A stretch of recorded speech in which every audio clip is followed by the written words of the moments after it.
My definition of a fallacy is a statement or set of statements that may initially sound logical, but with close analysis are false. There is lack of evidence to support that the statement is true.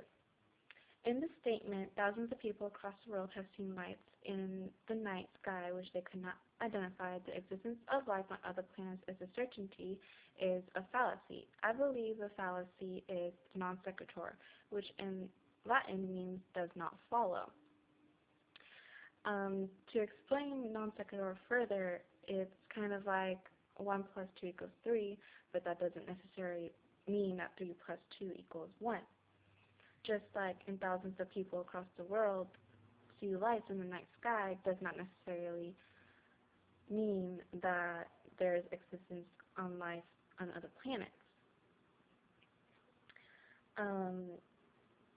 The step-by-step explanation on how to challenge this fallacy is first stating the claim. So I believe the statement is a fallacy, and the fallacy is non sequitur.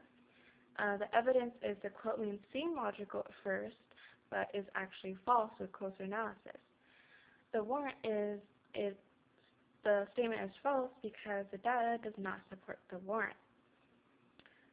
It's important to identify fallacies so that we can closer analyze statements that may sound true, but when we take a closer look, it actually might not be because the data and the warrant do not add up.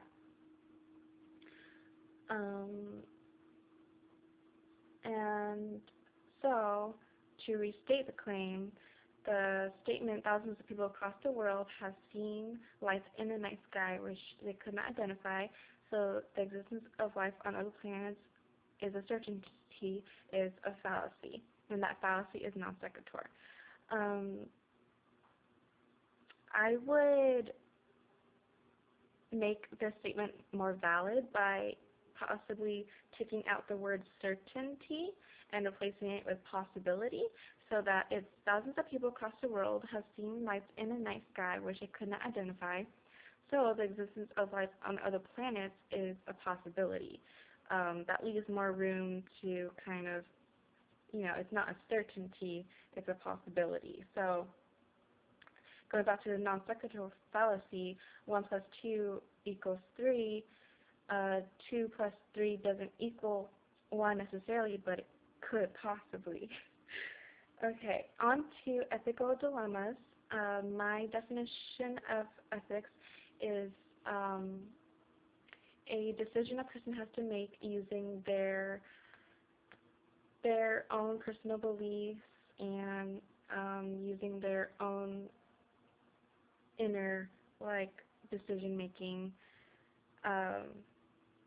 using their morals.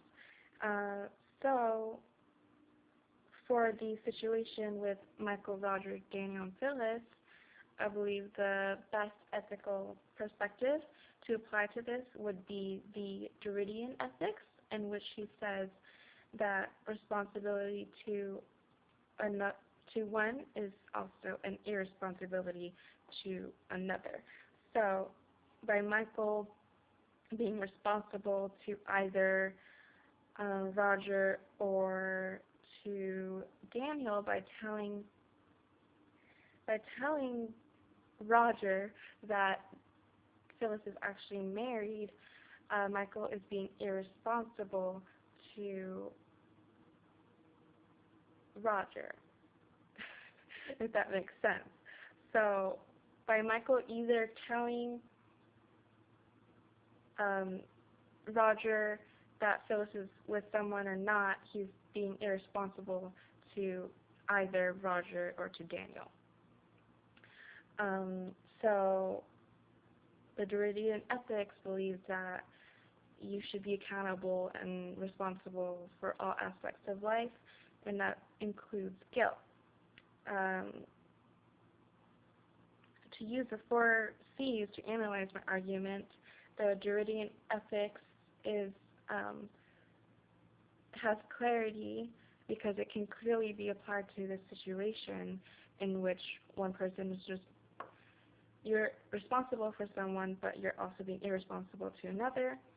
It's coherent because it can relate to other situations, such as that going to class, for example, you're being responsible to your academics and to your professor, but you might be irresponsible by not having a social life in that sort of aspect.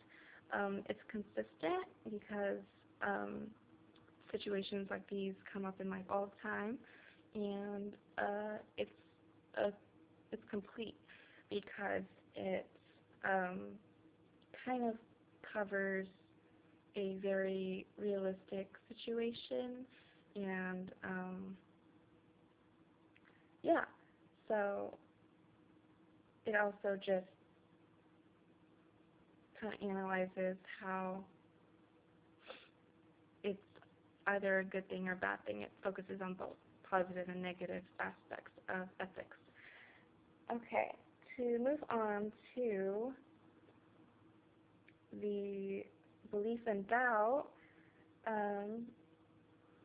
I believe that this article is fictional, and to support this, there's missing information. There's not very much statistical information in the article. There's conflicts with common knowledge. There's not very much common knowledge that there are X-Men superheroes. Most people would agree that that's not common. And there's a lack of evidence. There doesn't seem to be very strong evidence from the resources. Like the quotes kind of seem very vague and don't really quote any individual, just the institutions. And even the institutions are kind of like, oh, in the UK scientists, but there's no really state of actual people or researchers. There's also a lot of emphasis on the X-Men movies rather than the actual research or statistical evidence. So through that, I would say that this article is fictional. Also, it just focuses on really irrelevant things, like it starts to talk about Hugh Jackman and the comic book, and it just really doesn't state anything that may seem realistic. Okay. And to move on to humor as a legitimate tool for political arguments, I would say that humor is an advantage to political arguments because comedy confronts issues we do not feel comfortable with, and things such as gay marriage or drug laws. If you approach it kind of in a funny way, people relate to it easier, and it definitely kind of eases the awkwardness of dealing with these situations or the conflict of the situation.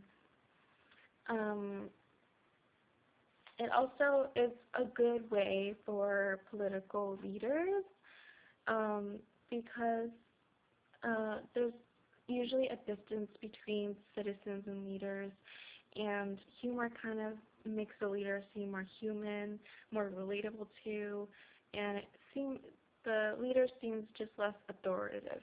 Seems more like someone you could just talk to, or as a kind of a friend instead of someone that doesn't seem like a real person. It's more just a idol, or a kind of I guess a metaphor, more than a person. Also, people are overwhelmed with real images or situations, so humor kind of dissociates the meaning and provides reassurance. So if leaders can kind of poke fun of themselves, it really gets people thinking oh, they kind of know what their faults are, and they're able to kind of like make fun of themselves for it. But also, like, people think that they're taking into consideration that maybe the political leaders are trying to change those kind of quirks to be a better leader. Okay, so that concludes my online exam. Thank you.